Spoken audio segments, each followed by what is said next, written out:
Shalom. Saya diminta kesaksian dari Dr. Yanto.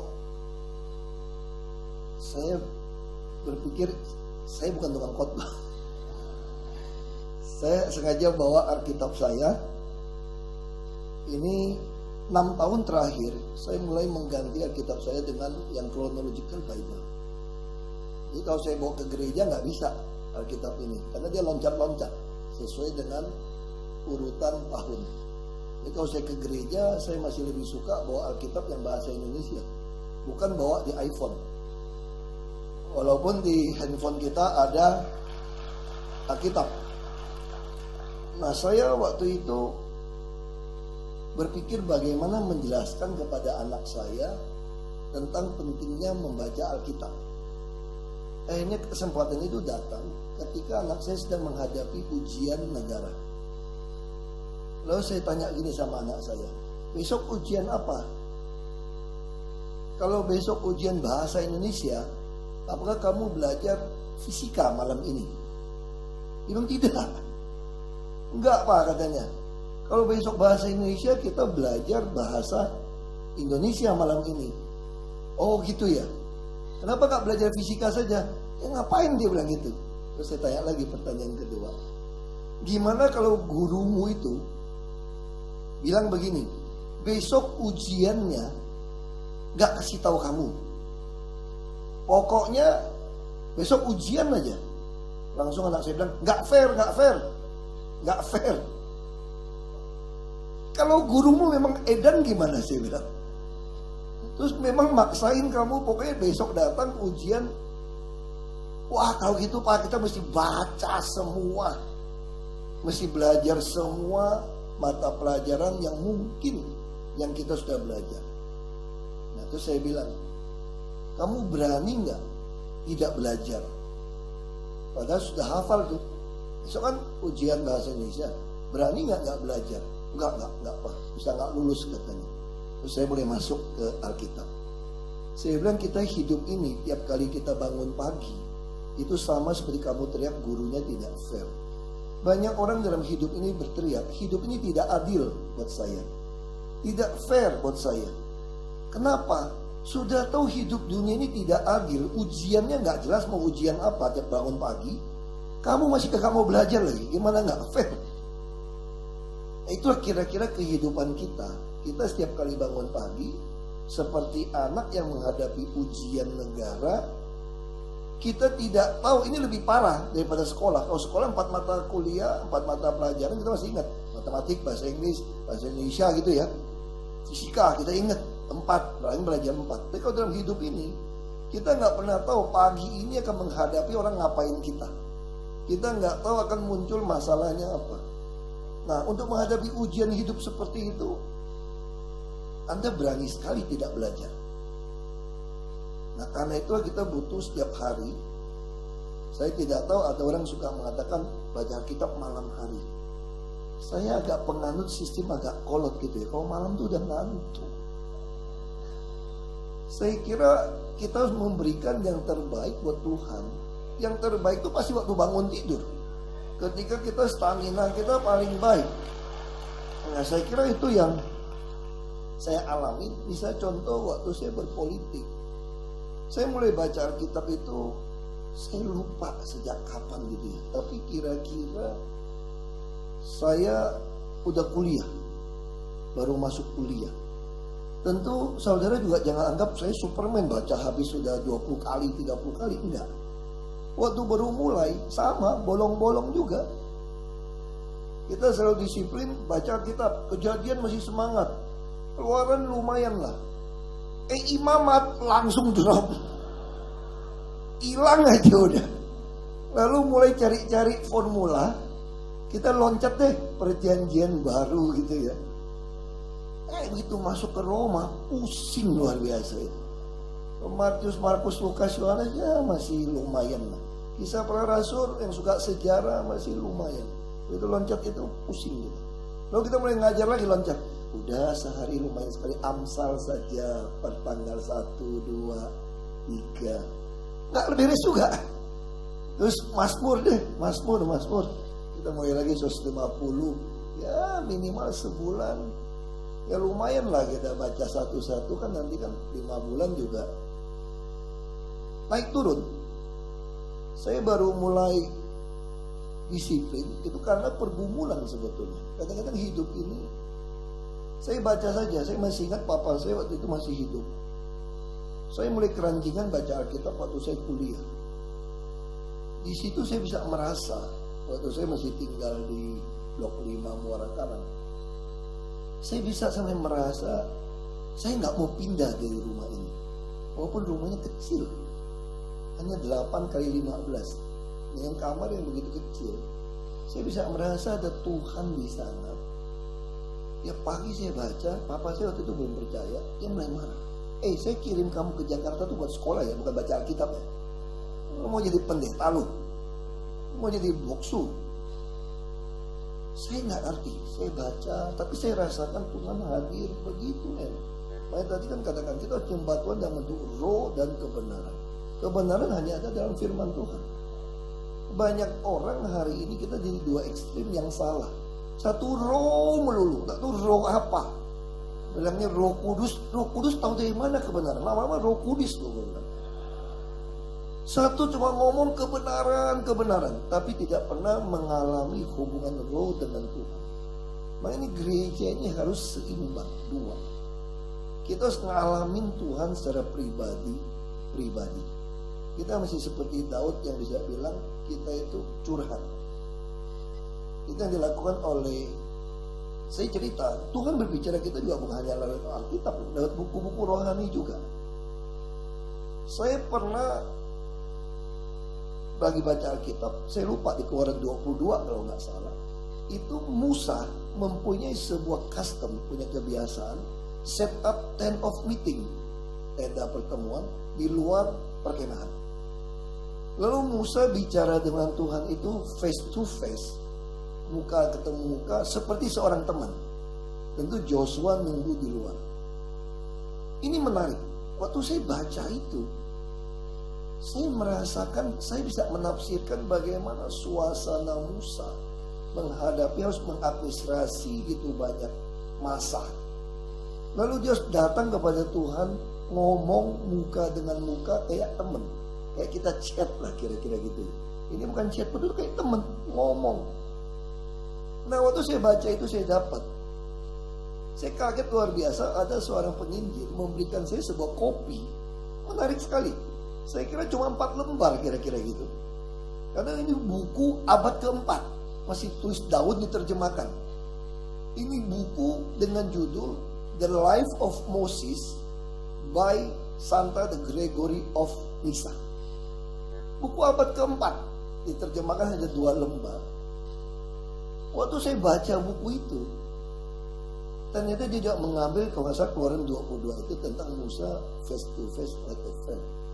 Langsung saya bisa ngerasakan tafsiran orang yang begitu sederhana nulis di daun waktu itu, hanya 4 halaman kecil dipotong begitu pendek, persis seperti tafsiran saya. Bisa membayangkan Musa. Di situ saya bisa bilang Tuhan, benar-benar Tuhan yang dulu sekarang akan datang sama. Roh Tuhan yang sama. Jadi Anda mau hidup berapa ribu tahun yang lalu pun, dengan Anda sekarang ketika Anda baca firman Tuhan dengan roh kebenaran yang sama, Anda akan dapatkan tafsiran yang sama. Yang sama seperti misalnya orang tanya kepada saya, bagaimana Anda berpolitik? Kenapa Anda tidak mau membagi-bagi sembako atau membuat baksos penyembuhan, kesehatan? Saya sampaikan, gak ada guna itu. Dari mana saya bisa tahu itu? Saya waktu merenungkan itu, firman Tuhan yang pernah saya baca.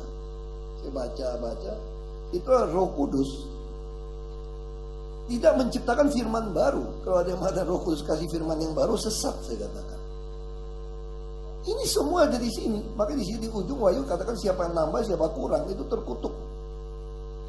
Ini sangat jelas firman Tuhan. Nah ini kayak komputer. Saya juga cerita teman yang ngerti komputer. Kalau Anda tidak memasukkan file atau dalam iCloud Anda bisa panggil keluar nggak file itu? Bisa. Fungsi Roh Kudus adalah mengingatkan, mengajarkan kita apa yang pernah kita dengar, apa kita baca. Bagaimana Anda bisa diingatkan Roh Kudus bicara sama Anda, kalau Anda nggak punya file firman Tuhan kebenaran. Hanya roh, makanya Tuhan juga katakan harus menguji roh itu. Bagaimana kita menguji roh itu? Dari firman. Nah, bagaimana memulainya? Saya juga memulainya sangat sederhana sebetulnya. Dulu saya suka membaca renungan harian terus loncat ke All Daily Bread. Kenapa saya butuh baca itu? Karena saya ingin ada penuntun. Makanya kan ada gerakan baca Alkitab nih, baik sekali ada penuntun. Karena kita nggak ngerti, mesti ada teman. Nah itu ada penuntun, sehingga kita mulai bisa merasakan yang kita tafsirkan. Istilahnya dalam bahasa rhema. Firman Tuhan kita baca itu yang keluar berbicara sama kita, itu namanya rhema. Rhema yang keluar pada kita itu benar apa enggak? Nah kalau kita ada penuntun, saya waktu dulu pertama kali baca, saya merasakan begini. Oh saya dapatnya dari firman yang saya baca. Lalu saya baca penjelasan di renungan harian atau di All Daily Bread. Kadang-kadang dapatnya A, kadang-kadang dia B. Kenapa? Karena ini pengalaman rohani dari si penulis. Jadi kalau saudara cuma baca ceritanya nggak boleh. Anda harus temukan rhema untuk Anda sendiri. Itu hanya mencocokkan. Nanti lama-lama makin naik tingkat, Anda nggak mau baca lagi tuh penuntun-penuntun kayak begitu. Karena itu tafsiran orang. Tapi Anda akan mulai menafsirkan sendiri rhema berbicara kepada Anda itu apa. Nah, misalnya contoh saya sampaikan waktu saya berpolitik itu, kenapa saya tidak mau melakukan baksos segala macam? Karena Tuhan Yesus saja gagal melakukan baksos itu. Nih, coba pikir matang-matang gitu ya. Tuhan Yesus itu kalah Dr. Yanto. Orang mati bisa hidup, Dr. Yanto malah orang mati lewat aja kira-kira gitu. Ini fair ini. Kita bisa bayangin kalau ada politikus lagi kampanye bawa Tuhan Yesus, pengobatan gratis, orang mati disembuhkan, kira-kira ditusuk gak tuh partai kira-kira? Dipilih loh. Lalu bagi sembako, orang bagi sembako berteriak-teriak, Tuhan Yesus mah gak usah, 5 roti 2 ikan aja sisa 12 bakul kok. Bawanya enak gitu loh. Jadi bisa bayangin gak kalau kita ke daerah miskin, coba bawa 5 roti 2 ikan, lalu semua orang makan kenyang, lalu bawa pulang, sisa lagi kumpulin 12 keranjang. Wah menang itu. Tapi ternyata Yesus kalah loh voting. Habis kasih itu semua, masih ingat kan di hadapan Pilatus? Pilatus bilang begini, aku punya satu kebiasaan ya. Di menjelang Paskah ini ada satu orang penjahat dibebaskan. Ini ada Yesus, gak ada salahnya. Malah ini kampanye curang ini. Masa tenang tinggal pemilihan masih kampanye tuh si Pilatus. Dan Pilatus juga kampanye hitam nih. Dia bilang ini Yesus gak ada salahnya, baik. Itu si Barabas penjahat, pembunuh, perampok. Nah siapa yang mau kalian saya bebaskan? Kalau logika kita, yang udah kasih makan kenyang tadi milik siapa?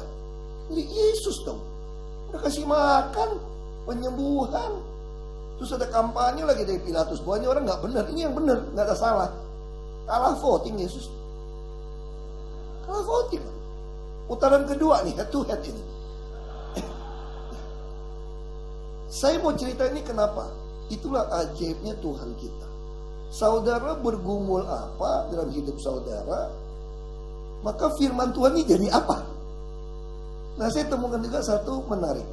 Saudara mungkin sering dengar nama Martin Luther King Jr., aktivis di Amerika tahun 67. Dia memberikan sebuah khotbah yang sangat menarik. Saya kira kita sudah sering dengar kalau pendeta khotbah itu, pendeta kalau bukan politik tafsirannya beda. Saya kira semua tahu cerita tentang ada orang Samaria yang baik hati. Orang turun dari Yerusalem ke Yeriko. Lalu ada orang Yahudi ini dirampok, digebukin. Ini cerita sesama manusia. Kalau pendeta ceritanya apa? Kita mesti nolong orang sama manusia. Kalau si Martin Luther King Jr. remanya beda deh. Kalau pendeta kan cerita tentang mesti nolong orang kan, nggak usah lihat suku, nggak usah bangsa kan. Si Martin Luther King Jr. beda, itu khotbah tahun 67. Makanya saya temukan buku-buku itu, buku rohani juga baik untuk Anda baca. Karena pengalaman orang juga akan membuat Anda mulai belajar, dia dapatnya apa sih remanya.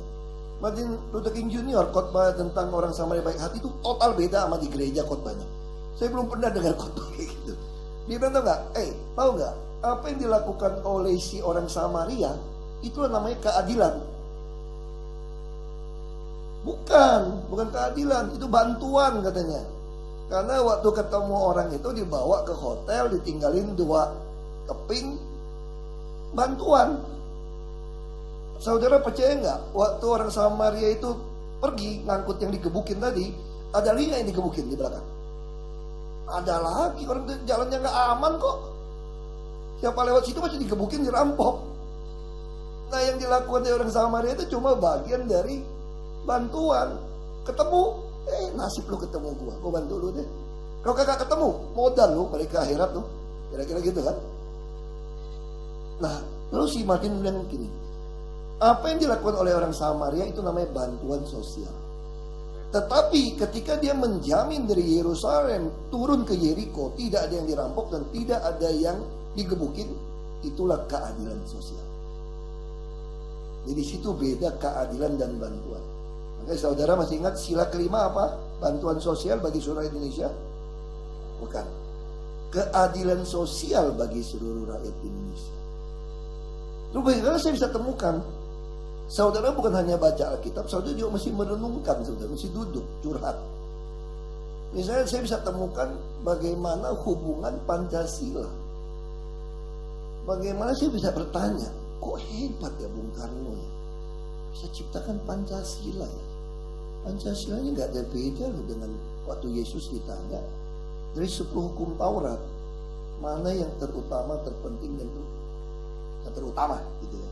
Lalu dibilang apa? Ditanya adalah kasih Tuhan Allahmu, hatimu, jiwamu, akal kekuatanmu, akal budimu.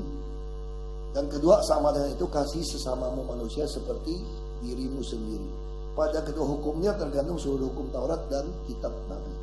Pancasila ketuhanan yang Maha Esa cocok nggak? Sesama manusia itu apa? Keadilan sosial.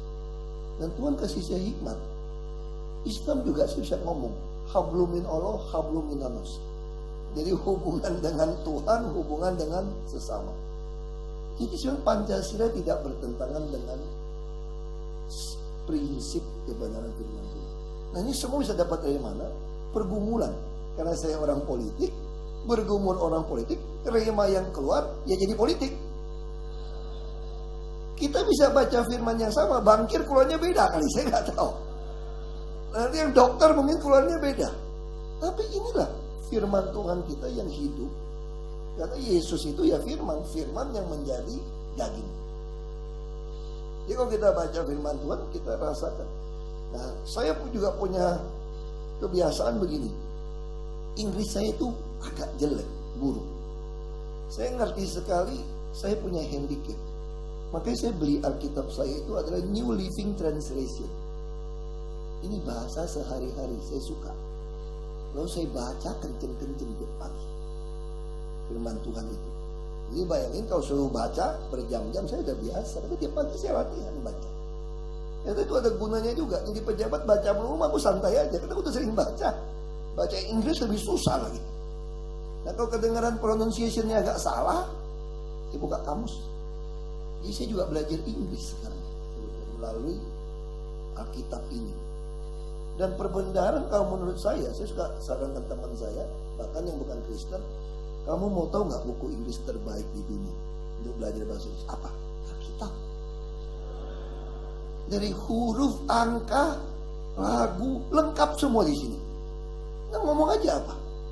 Sampai warna, sampai ukuran semua lengkap. Jadi kalau Anda baca di Alkitab, Anda sebenarnya lagi belajar bahasa Inggris. Tapi ada kamusnya. Misalnya saya beri contoh gini.